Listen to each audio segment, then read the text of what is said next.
Welcome into another edition of the 3304 Sports Kickoff / Tip-Off Show. Boys, it's crossover season. I couldn't be more pleased to be here with you. I'm your host, Will Locklin, joined alongside my distinguished panelists, Carter Hill and Braden Schenk. We'll hear from our reporters soon, Colby Crawford, Riley Klaus, Tucker Terry, and Cody Wagner. But boys, how are you guys adjusting to crossover season? Thanks, Nick. Thanks, Jack. Well, let's get straight into some headlines. We start on the gridiron in Blacksburg, where it's been 2 years since J.C. Price led the Hokies to a monumental road victory over arch-rival Virginia in the Commonwealth Clash as the then interim head coach. In the last 2 seasons, Brent Pry took the head coaching position in Blacksburg, while Price has been Tech's D-line coach. This Saturday, Price will return to a familiar place, Huntington, West Virginia, where he spent 8 years coaching the Herd's defense, as Tech is set to face off against Marshall in the first contest of a home-and-home series. Virginia Tech, they've been away from Blacksburg in the last couple of weeks. The Hokies, quite the Jekyll and Hyde performance in those 2 road games. 3 points a couple weeks ago against the Cardinals down in the Derby City, but last week, a trip up to Chestnut Hill, a big bounce-back win, 48-22. Carter, I pose this question to you first. What changed so drastically from week to week for the Hokies? Fantastic stuff as always, Riley. Well, I'd say it's about time we pulled a Michael Jordan and abruptly switched sports here in the stew. Let's flip from the gridiron to the hardwood, boys. Starting with the ladies of Virginia Tech women's basketball. They dropped a spot in the AP poll after the loss to Iowa, but they're sitting at 2-1, a 69-point win against Houston Christian last night. Program record. Carter, I'll start with you. What are your early impressions of this year's version of ET Women's Hoops? Well, for the #1 seed, I'm going with the Georgia Bulldogs. I mean, they're back-to-back national champions. I think they're going to be 13-0 with a win in the SEC championship game, and no one in the SEC, especially not the SEC East, is going to be catching them slipping in a potential upset. So Georgia's going to be #1. #2, I'm going to go with the Michigan Wolverines. I mean, they've looked rather excellent so far in their Big Ten slate. They have that Ohio State matchup in the Big House again. I think they're going to make it 3 straight wins over Ryan Day's Ohio State Buckeyes, and they're going to cruise 13-0. They'll be the #2 seed. #3 seed, I'm going to go with a 1-loss Pac-12 team. That's the team I was talking about earlier, the Washington Huskies. I think, look, the Pac-12, they have so many games. They're playing USC, Utah. One of those games is going to trip them up, but they're still going to make the Pac-12 championship, potentially beat Oregon in a rematch. Well, even though with Virginia Tech's slower start to the year, we've seen Mike Young's bunch adjust before. Just ask that 2021 ACC championship squad. But for more on how Virginia Tech can improve from one game to the next, we got our own Cody Wagner for the report.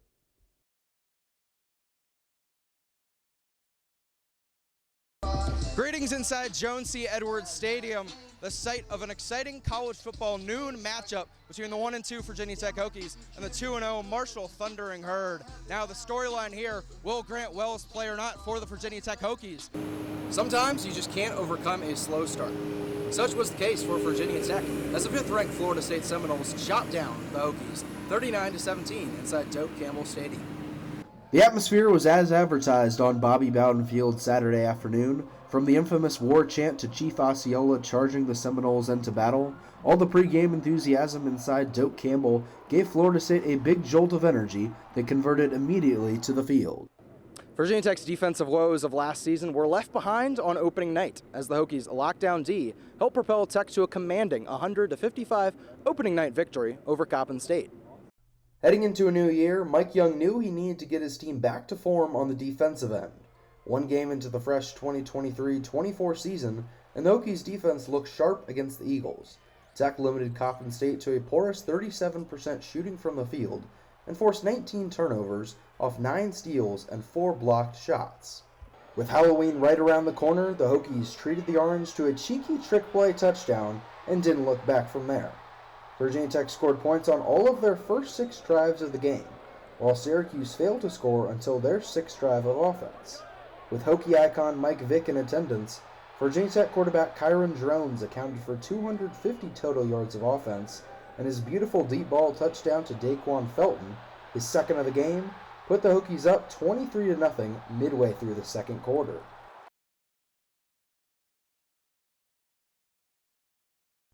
The Steel City, a place where football is intertwined in the hearts of every Yinzer from the northern banks of the Allegheny River to the sublime south side skyline.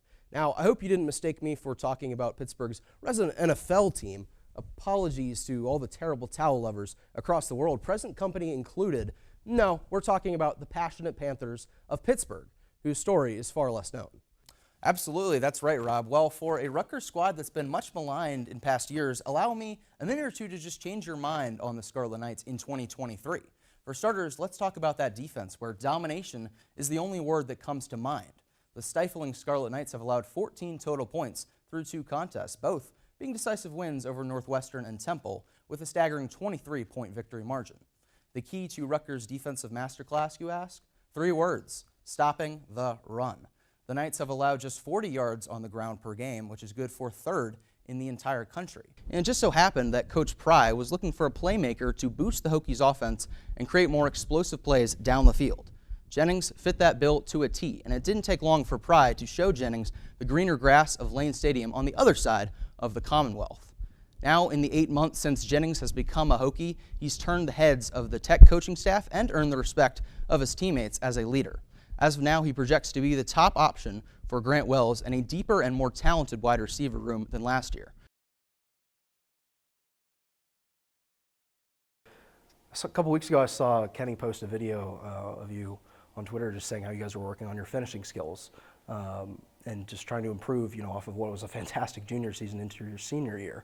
What have those workouts been like with Kenny and just fine-tuning and polishing your game in this offseason? Yeah, I think coming to Virginia Tech, I never really was a shooter, but then I transformed into a three-point shooter, and now that's kind of been my game. Well, since last year and the end of last year specifically, people definitely picked up on that, so they're definitely going to play me much different and probably more of a focal point on that.